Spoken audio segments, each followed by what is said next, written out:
저희들은 오늘에야 부처님의 말씀 듣고 기뻐서 펄쩍 뛰며 일찍이 없던 희유함을 얻었나이다. 성문도 성불한다. 부처님께서 설하시니 위없는 보배더미 구하지 않아도 저절로 얻었나이다. 비유컨대 어린 아들 철이었고 무지하여 아비 떠나 도망다녀 타양 땅에 멀리 가서 여러 나라 떠돌면서 50년이 되었거늘 그의 아비 걱정하며 사방으로 찾았나이다.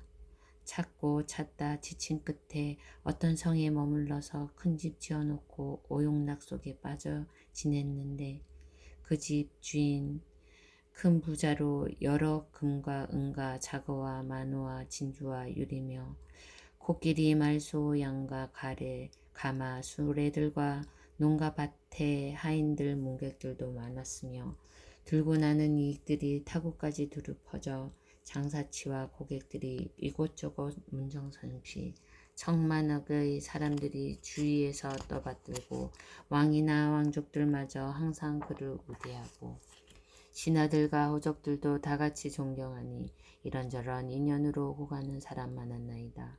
이처럼 부유하고 큰 세력도 지녔건만 나이 들어 늙어가니 아들 생각 더 간절하여 밤낮으로 생각하길 죽을 때가 다가오는데 어리석은 그 아들 헤어진 지 50여 년 되었으니 창고에 쌓인 모든 재물들을 어찌하면 좋을 건가.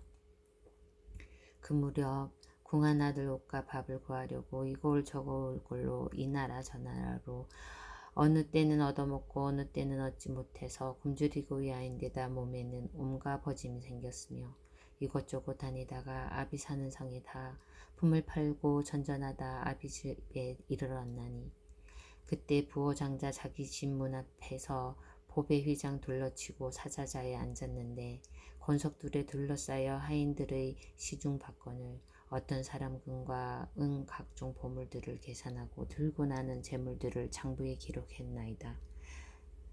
아버지의 조남함을 궁한 아들 바라보며 저분은 국왕인가 아니면 왕족인가 놀라서 두려워서 이곳을 왜 왔는가 다시 또 생각하니 여기 오래 머물다간 괴롭힘을 겪으면서 강제 사역 당하리라. 이렇게 생각들자 도망치듯 달아나며 작은 마을 찾아가서 품팔이를 하려 했나이다. 바로 그때 장자는 사자재에 올라앉아 멀리서도 자기 아들 바로 알아보고 즉시 사람 보내 쫓아가서 데려오게 하니 빈궁한 아들 크게 놀라 혼절하여 넘어지며 이 사람이 날 잡으니 이제 나는 죽었구나. 먹고 살기 무엇라고 내가 여기 왜 왔는가. 장자가 생각하니 어리석고 못난 아들 자기 말을 믿지 않을 뿐더러 아버지도 몰라보는 것을 알고 곧 방편으로서 다른 사람 보내는데 애꿎 눈에 볼품없는 못난 사람 시켜 말하기를 내가 가서 함께 품을 팔고 똥고름을 치워주고 품삯은 배로 준다 하여라. 궁한 아들 그 말 듣고 기뻐하며 따라와서 똥고름도 치우고 온 집안 청소했나이다. 장자가 창문 틈으로 항상 아들을 바라보니 어리석고 못난 자식 천한 일을 좋아하여 이에 장자는 허름한 옷 갈아입고 똥구름 치는 기구 들고 아들에게 다가가서 방편으로 하는 말이 부지런히 일 잘하면 품삯도 더 올려주고 발을 기름과 음식도 넉넉하게 주고 자리도 따뜻하게 해주리라. 다시 간절히 타이르며 마땅히 부지런히 일을 잘하게 또 부드러운 말로 너는 마치 내 아들과 같다. 장자가 죄로워 점차 그로 하여금 출입시키면서 20년을 지대로 집안일 보게 하고 금과 은과 진주와 파려 등 보배들을 보여주며 들고 나는 모든 재물 다 맡아서 처리하게 하였으나 아들은 여전히 대문 밖 초가집에 살아가며 스스로 가난하다 생각하여 내 것은 하나도 없도다.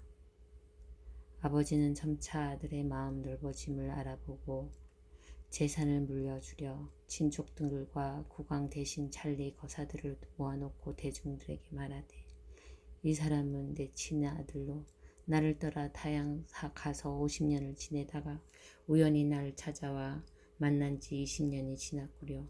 옛날에 한 성에서 이 아들을 잃고 나서 두루 찾아다니다가 여기까지 온 것이니 나의 모든 재산들과 집과 하인들 모두 다 그에게 물려주어 뜻대로 쓰게 할 것이요. 옛날에는 가난하고 뜻도 좁고 적었지만 지금은 아버지 집에서 귀한 보배와 집과 큰 재산을 모두 얻었다네. 아들은 크게 환희하여 일찍이 없던 희유함을 느꼈나이다. 부처님께서도 이와 같아 저희가 소승을 좋아하는 줄 아시고 너희도 성불한다 말씀하지 않으시고 단순히 저희에게 여러 무류의 법 얻어 소승을 이룬 성문제자라고 말씀하셨나이다.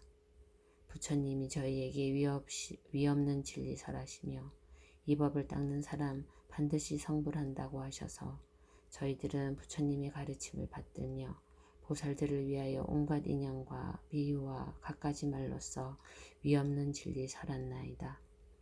그때 많은 불자들이 저희들로부터 법을 듣고 밤낮으로 생각하여 부지런히 익혔더니 이때에 부처님들께서 그들에게 수기를 주시되 너희들은 오는 세상에 마땅히 부처가 되리라.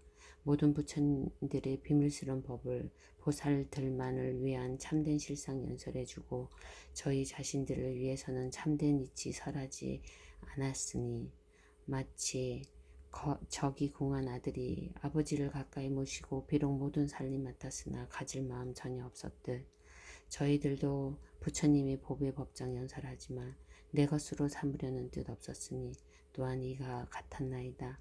저희들은 번뇌 끊는 것만으로 스스로 흐뭇해하고 오직 그 정도만 만족하고 다른 일을 생각지도 못했으며 불국토를 맑게 하고 중생들을 교화해야 한다는 말씀을 듣고서도 도무지 기뻐하지 않았나이다. 왜냐하면 세간의 일체법은 공적하여 생도 없고 멸함도 없고 크고 작은 것도 없고 번뇌도 없고 함도 없나니 이와 같이 생각하여 즐거움이 없었나이다. 저희들은 오랜 세월 부처님의 지혜에는 욕심이나 애착 없고 마음으로 더 바라지도 않은 채 저희들이 얻은 법만이 구경이라 생각했나이다. 저희들이 오랜 세월 공한 법을 닦고 익혀 삼계의 고뇌와 근심에서 벗어나 최후의 몸 유여 열반 얻었노라 생각하고 부처님의 교화 있고 참된 도를 얻었으니 부처님의 크신 은혜에 보답했다고 여겼나이다. 저희들이 많은 불자들에게 보살법을 말해주어 불도를 구하게 했으면서도 정작 그 법을 원치 않았나이다. 도사께서 그냥 내버려 두신 것은 저희들이 마음 간하여 다 아셨기 때문이니 처음부터 실다운 이익이 있다고 권하시지 않으셨나이다. 마치 아들의 뜻 못났음을 부호 장자 이미 알고 방편의 힘으로써 아들 마음 조복하고 그런 뒤에 모든 재산 물려준 것과 마찬가지로 부처님께서도 이와 같아 희화한 일 보이셔서 저희가 소승법을 좋아하시는 것 아시고 방편력으로 마음을 조복하신 뒤에 대승지에 가르쳐 주셨나이다. 저희들은 오늘에야 일찍이 없던 희유함을 얻었나니 바라던 일 아니지만 저절로 얻었으니 공한 아들 많은 보배 얻은 것과 같나이다. 세존이시여, 저희는 지금 도를 얻고 과의도 얻어 무르법에 대해 청정한 안목을 얻었나이다. 저희들이 오랜 세월 부처님의 청정기을 지키다가 비로소 오늘에야 그 값을 얻게 된 것이며 법왕의 벗 가운데 오랜 수행 닦은 공덕으로 이제야 무르에 위없는 큰 과의를 얻었나이다. 저희들이 오늘에야 참된 성문이니 불도의 소리로서 일체 중생들 듣게 하겠나이다. 저희들이 오늘에야 참된 아라한이니 모든 세간 천신과 사람과 마구니와 범청 등 널리 대중 가운데서 공양받겠나이다. 세존의 크신 은혜 드물고 희화한 일로서 대비심으로 교화하시고 이익되게 하시니 무량 업겁에 누가 능히 그 은혜를 갚으리까? 손발대어 받들고 머리 숙여 예경하며 온갖 것으로 공양해도 그 은혜 다 갚을 수 없으며 머리 위에 받들거나 두 어깨에 업고 다니며 항아사에 오랜 세월 마음 다해 공양하고 맛 좋은 음식들과 한량없는 보배 옷과 좋은 친구와 여러 가지 탕약으로 공양 올리고 우두전현단 여러 가지 보배로 탐묘를 세우고 보배 옷을 땅에 펼치는 등 이와 같은 온갖 것으로 항아사 오랜 겁을 정성 다해 공양해도 갚을 수 없나이다. 부처님들 희유하사 한량없고 갚는 불가사의한 큰 신통력 있으시며 무르의 열반 지낸 일체의 법왕이시건만 못난 중생 위에 일승의 가르침 참으시고 상해 매인 본부 중생 근기 따라 선하셨나이다. 모든 부처님들 법에 자제하시어 중생들의 온갖 욕망과 의지력을 아시고 중생이 감당할 수 있는 정도에 따라 한량없는 비유로서 미묘한 법 설하시되 여러 중생들 전세의 성근을 따라서 성숙한 근기인가 미숙한 근기인가 살피시어 각가지로 헤아리고 분별하여 아시고는 일승도를 삼승으로 설하셨다.